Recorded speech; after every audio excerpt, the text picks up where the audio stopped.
Good morning dear students. Gayatri Vidya Mandir Sanchore के YouTube channel पे आपका स्वागत है।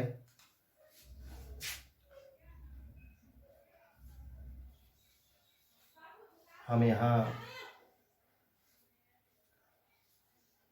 क्लास 11th का सब्जेक्ट इंग्लिश के जो भी ग्रामेटिकल पोर्शन है उसके बारे में हमने क्लास जो है वो शुरू की है, जिसमें एक लेक्चर एक वीडियो जो है वो अपलोड किया जा चुका है, जिसमें हमने सीखा टेंस के बारे में। हमने जिसमें चर्चा की, हमने सीखा था टेंस के बारे में कि टेंस डिनोट टाइम, कि टेंस जो है वो किसको बताता है, वो समय के बारे में बात करता है। तो क्या केवल समय के बारे में बात करने से ही टेंस पूरा होता है? नहीं होता। तो इसके लिए हमने देखा था कि टेंस में टाइम के साथ साथ जो एक महत्वपूर्ण कड़ी होती है वो होती है कार्य की, यानी वर्क की, कि कितना कार्य कंप्लीट हो गया है। टाइम के बारे में आपको पहले ही बता दिया था। टाइम था पास्ट, प्रेजेंट एंड फ्यूचर। ठीक है, there are 3 types of tense. जो टाइम है, पास्ट टाइम है, एक प्रेजेंट भी एक टाइम ही होता है वर्तमान, और फ्यूचर होता है जो आगे घटित होगा। और एक बताया था आपको वर्क का। वर्क के बारे में आपको बताया मैंने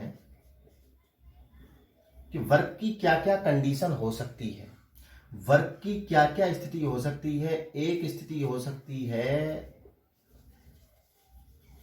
कि आपका कार्य जो है वो कंटिन्यू है, प्रोग्रेसिव है, अर्थात कार्य चल रहा है। एक स्थिति हो सकती है कि when you have completed your work, यानी जब आप अपने कार्य को पूरा कर चुके हैं तो वो परफेक्शन यानी परफेक्ट होता है। एक स्थिति होती है आपकी इंडेफिनिट की, जहां पे वो इंडेफिनिट होता है, वो डेफिनिट नहीं है, अनिश्चित होता है, कि ऐसी स्थिति में ना तो काम जारी है और ना ही पूरा हुआ है। और एक आपका होता है परफेक्ट कंटिन्यूअस। तो ये 4 जो स्थितियां हैं ये होती हैं वर्क की, कि कार्य कितना हुआ है, हो रहा है। ठीक है, और ये चीज जो है वो है आपके टाइम को डिनोट करता है। तो हमने जो कल शुरू किया था वो सबसे पहले हमने प्रारंभ किया था simple present tense. Simple present tense, ठीक है। तो देखते हैं, हमने किया था सिंपल प्रेजेंट टेंस, या आप इसको कह सकते हैं प्रेजेंट इंडेफिनिट टेंस। तो आपको बता दूं कि हम इस विषय पे बात कर रहे थे, इस विषय को सीख रहे थे। बहुत से बच्चों को अच्छी तरह से ये आते हैं कि सिंपल प्रेजेंट टेंस किस प्रकार से होता है, सिंपल या प्रेजेंट इंडेफिनिट टेंस को किस प्रकार से हम करते हैं। बहुत से बच्चों को आते हैं। कई विद्यार्थी ऐसे हैं जो गलतियां करते हैं। मैंने पहले भी कहा है कि आपको अगर इंग्लिश ग्रामर पे अपनी अच्छी स्ट्रॉन्ग आपको अगर पकड़ बनानी है, सीखना है, तो आपको जो टेंस का टॉपिक है वो बहुत ही अच्छी तरीके से आना चाहिए। अच्छा, इसका तो जिक्र हम करते ही, लेकिन कल मैंने आपको एक चीज और बताई थी, सिंपल सेंटेंस, और वो भी किसके? प्रेजेंट के।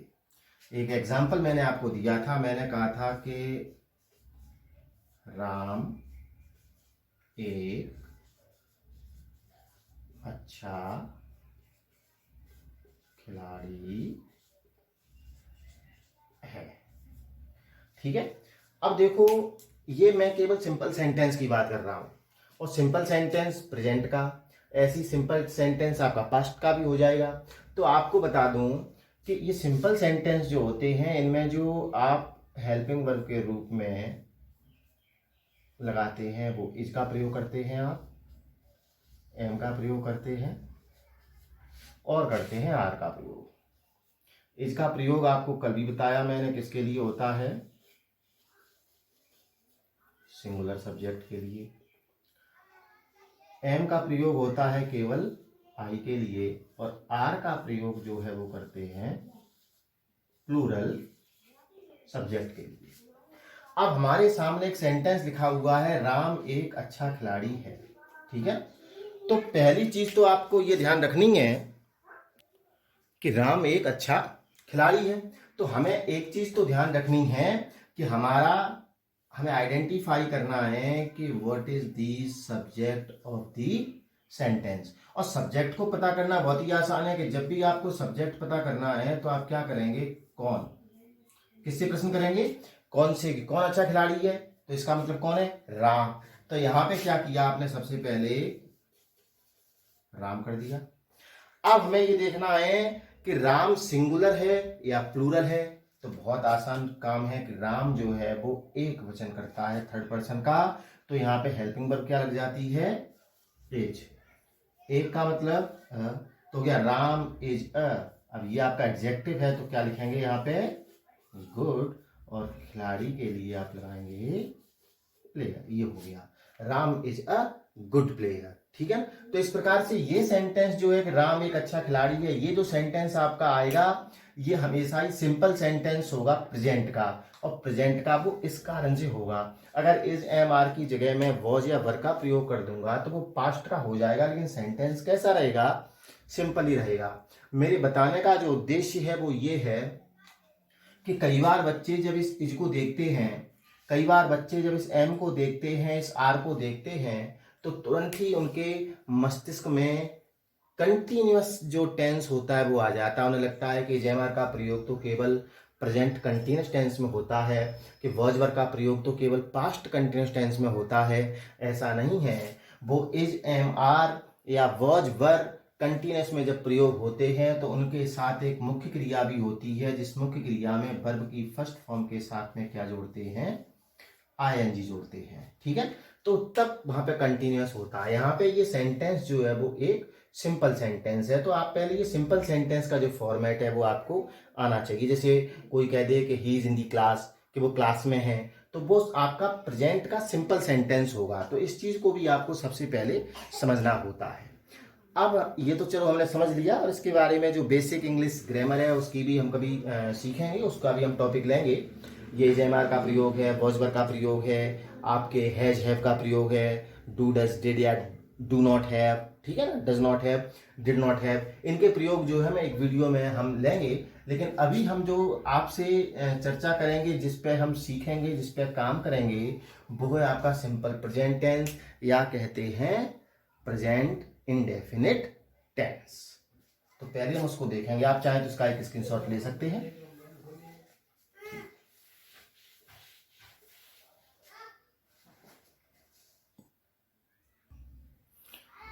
तो अभी हम जो सीखेंगे वो सिंपल प्रेजेंट टेंस या फिर कहते हैं प्रेजेंट इंडेफिनिट टेंस के बारे में सीखेंगे। बहुत से बच्चों को आते हैं, लेकिन और भी आप अभ्यास कर सकते हैं और भी कुछ सीख सकते हैं। हर बार जब हम पढ़ते हैं तो कुछ ना कुछ नया सीखने को मिलता है। और कई ऐसे बच्चे हैं जिनको इस टॉपिक में कोई भी कंफ्यूजन है वो इससे दूर कर सकते हैं। तो सबसे पहले इसके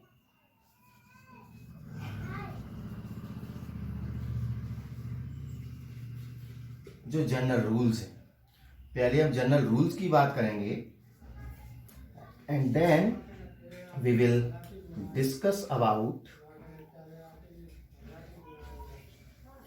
यूजेस। इसके जो भी प्रयोग हैं हम उन प्रयोग की बात करेंगे और जनरल रूल्स की बात करेंगे। तो सबसे पहले मैं चाहूंगा कि इसके जो जनरल रूल्स हैं, वैसे तो बेसिकली ये सभी रूल्स आपको आते भी हैं, लेकिन फिर भी सबसे पहले हम इस जनरल रूल्स के बारे में सीखते हैं कि सिंपल प्रेजेंट टेंस को बनाने के जो सामान्य नियम हैं वो क्या है। देखिए,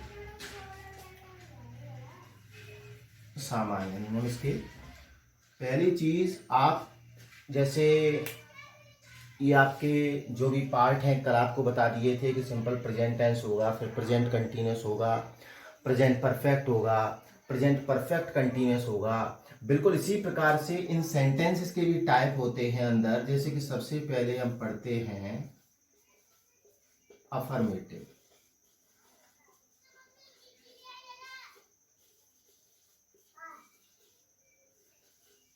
अफर्मेटिव सेंटेंसेस, ठीक है ना।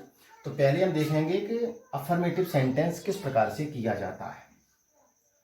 तो आपको ये ध्यान रखना है कि अफर्मेटिव सेंटेंस को जब भी अटेम्प्ट करेंगे तो इसके दो तरीके हैं कि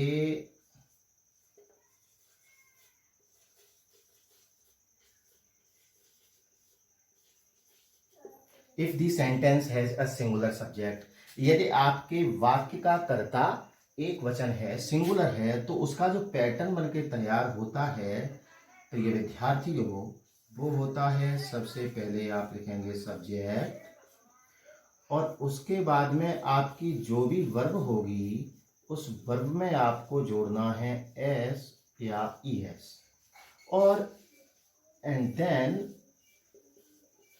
ऑब्जेक्ट। उसके बाद आपको यूज करना है ऑब्जेक्ट का। तो पहला तो सब्जेक्ट, वर्ब की फर्स्ट फॉर्म में एस या ईएस और उसके बाद वर्ब की फर्स्ट फॉर्म में एस या ईएस, उसके बाद आपका कर्म आ जाएगा। आपको बताऊं कि पहले भी बता दिया है कि जब भी आपको वाक्य में सब्जेक्ट पता करना है कि आपका कर्ता क्या है, तो आप क्या करेंगे, उसमें कौन से प्रश्न कर दो और कौन से प्रश्न करने पे आपका जो कर्ता होगा वो पता चल जाएगा। और अगर आपको कर्म पता करना है तो आप क्या से प्रश्न कर दो।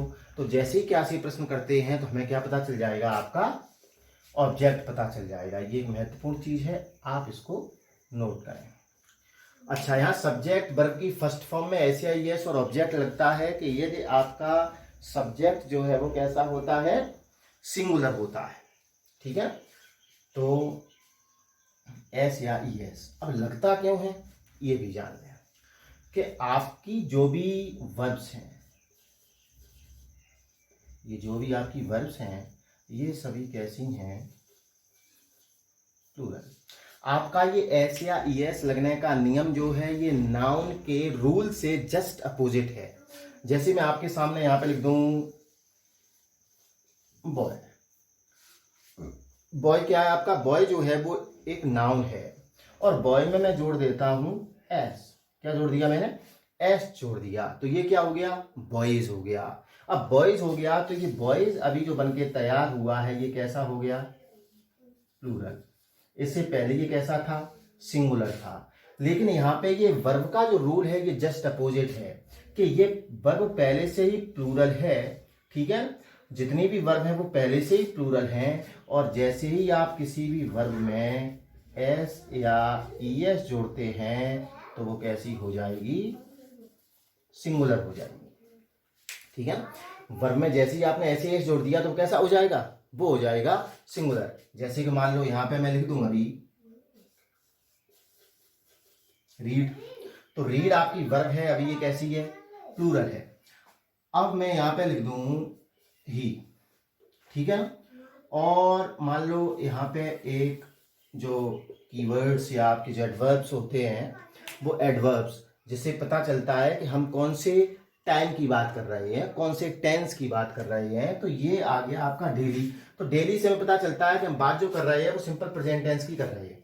बात किसकी कर रहे हैं, सिंपल प्रेजेंट टेंस की। तो एक चीज हमारे ध्यान में आ गई कि हम बात सिंपल प्रेजेंट की कर रहे हैं। ये कीवर्ड्स हैं आपके, एडवर्ब्स बोलते हैं, ये आपको मैं नोट करवा दूंगा। अभी आपको पता भी हो सकता है होगा तो मैं ये नोट करवाऊंगा, कोई प्रॉब्लम नहीं है। आप केवल जो अभी बताता जा रहा हूं उसको ध्यान दें कि मैंने जैसे यहाँ पे डेली लगाया एकदम से हमें समझ में आ गया कि सिंपल प्रेजेंट टेंस है। तो एक चीज और समझ में आ जानी चाहिए कि आपका सिंपल प्रेजेंट टेंस का ये कैसा है, ये अफर्मेटिव सेंटेंस है। और मैंने अभी अभी आपको बताया कि जब भी सिंगुलर सब्जेक्ट होगा तो उसकी वर्ब में हम क्या जोड़ेंगे, एस या ईएस जोड़ेंगे। तो इसका मतलब ही के बाद यहाँ पे रीड एस का मतलब ये सही नहीं है, तो आपको क्या करना है, यहाँ पे आपको जोड़ना है एस। तो ये हो गया ही रीड्स डेली। तो अब ये सेंटेंस आपका कैसा हो गया, सही हो गया। अब प्रॉब्लम ये है कि कहां पे आप एस जोड़ेंगे और कहां पे जोड़ेंगे ईएस। तो देख लेते हैं कि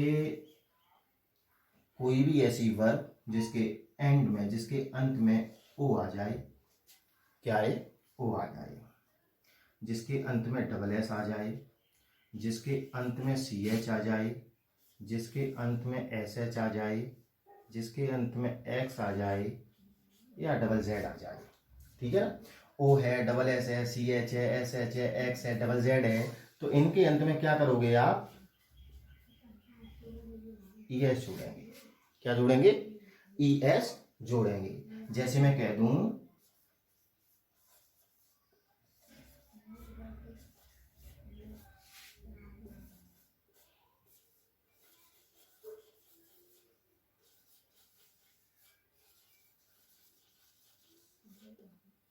कि रजत, फिर है गो टू स्कूल रेगुलरली। अब यहाँ पे भी ये कीवर्ड्स मैंने दे रखा है, वो कौन सा है, रेगुलरली है। मैं अभी ये सब नोट करवा दूंगा आपको। तो आपको समझ में आ गया कि आपका जो टेंस है वो कौन सा, सिंपल प्रेजेंट है, और सिंपल प्रेजेंट का भी कैसा है, अफर्मेटिव। और इसके अलावा आपका रजत कैसा है, सिंगुलर है, तो गो आपका गलत लिखा हुआ, आपको इसको भी सिंगुलर करना पड़ेगा। मतलब किसी भी वर्ब को प्लूरल से सिंगुलर करने के लिए क्या जोड़ते हैं, एस आई एस। लेकिन अगर ओ आ गया लास्ट में, डबल एस एस एस, ठीक है ना, C H F double Z, तो क्या जोड़ेंगे, ई एस।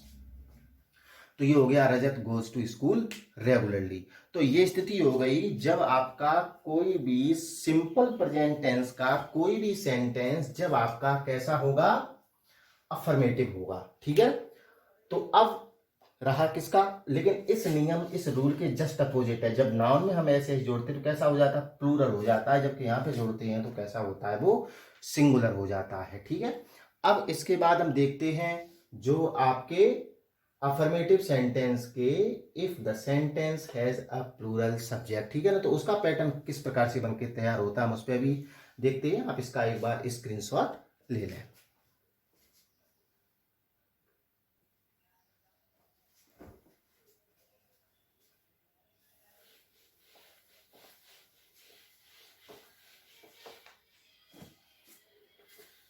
देखते हैं हम आगे। बहुत आसान है, उम्मीद करता हूँ आपको समझ में आ रहा होगा। अभी मैं रूल्स बता रहा हूँ, और जैसे ही मैं इसके यूजेस बताऊंगा वैसे ही प्रत्येक चीज आपकी क्लियर होती चली जाएगी कि कहाँ कहाँ मैं यूजेस में ये बताऊंगा कि कहाँ कहाँ सिंपल प्रेजेंट टेंस का यूज होता है। ठीक है, तो देखें,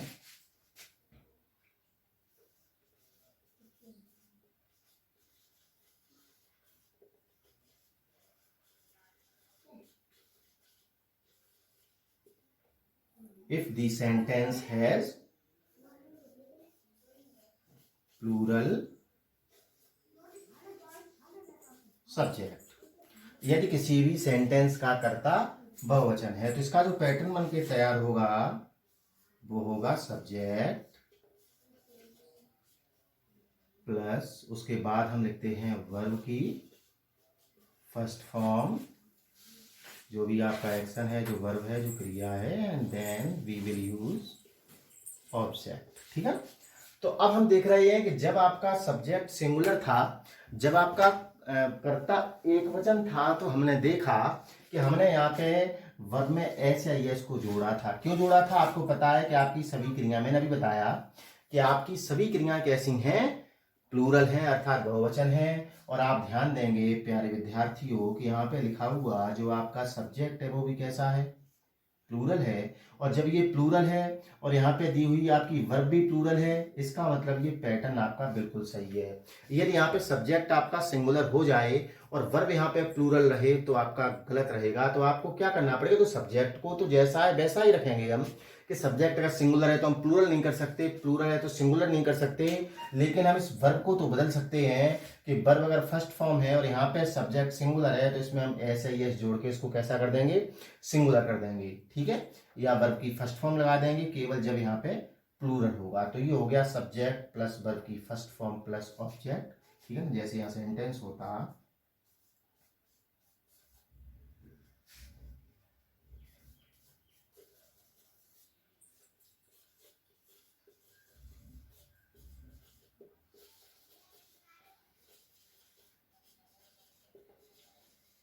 ये कि we play hockey in the morning. ठीक है, अब आपको देखना है कि आपका जो यहाँ पे सब्जेक्ट वी लिखा हुआ है वो भी कैसा है, आपका कैसा है, प्लूरल है। सब्जेक्ट कैसा है, प्लूरल। आपको देखना है यहाँ पे जो वर्ब लिखी है वो भी कैसी है आपकी, प्लूरल। क्रियाएं मैंने पहले ही बता दिया कि वर्ब की फर्स्ट फॉर्म आपकी बहुवचन है, तो ये भी प्लूरल ये भी प्लूरल है। इसका मतलब वाक्य आपका कैसा है, बिल्कुल सही है। अगर बाई द वे आपने यहाँ पे ऐसे ही जोड़ दिया तो आपका कैसा हो जाएगा, गलत। और गलत होने का कारण क्योंकि यहाँ पे तो रह जाएगा आपका बहुवचन और क्रिया आप कर देंगे एक वचन, तो हो गया we play hockey in the morning. अब ये इन दी मॉर्निंग जो है ये इसकी एडवर्ब है, इसका कीवर्ड है, जिसके बारे में हम आगे जो इसके यूजेज होंगे कि कहाँ कहाँ पे हम इसको यूज करते हैं, तो उसमें आप इसको सीखेंगे। तो अभी तो हम देख रहे हैं कि किस प्रकार से इसके यूज किए जाएं, उसके बाद जब पूरे यूज होंगे तो इसकी एक्सरसाइज भी हम लगाएंगे। तो ये अफर्मेटिव सेंटेंस है। अफर्मेटिव सेंटेंस में दो चीजें हमने सीखी। हमने सीखा कि यदि यहाँ पे सब्जेक्ट आपका सिंगुलर होगा यानी कि एक वचन होगा, तो आप यहाँ पे जो भी क्रिया होगी उस क्रिया में आप क्या जोड़ेंगे, एस या ईएस जोड़ेंगे। लेकिन यदि आपका कर्ता, आपका सब्जेक्ट, आपका डूअर जब कैसा होगा, प्लूरल होगा, तो इसका मतलब यहाँ पे जो भी वर्ब है वो आप कैसी लिखेंगे, वर्ब की फर्स्ट फॉर्म। तो आपको उसमें एस या ईएस जोड़ने की कोई भी आवश्यकता नहीं है। तो ये आपका हो गया पैटर्न कौन सा, अफर्मेटिव का। और इसके बाद जो आपका पैटर्न होता है वो निगेटिव का और इंटेरोगेटिव का है। तो उसको हम आगे जो लेक्चर होगा उसमें सीखेंगे, ठीक है। तब तक के लिए जो भी अभी बताया गया है उसको आप अच्छी तरह से नोटबुक में लिखें। और साथ साथ मैं कुछ यहाँ पे एग्जाम्पल दे रहा हूँ। इन एग्जाम्पल्स को आपको ये जो वर्ब है इस वर्ब को अकॉर्डिंग टू दी सब्जेक्ट इस ब्लैंक में लिखना है।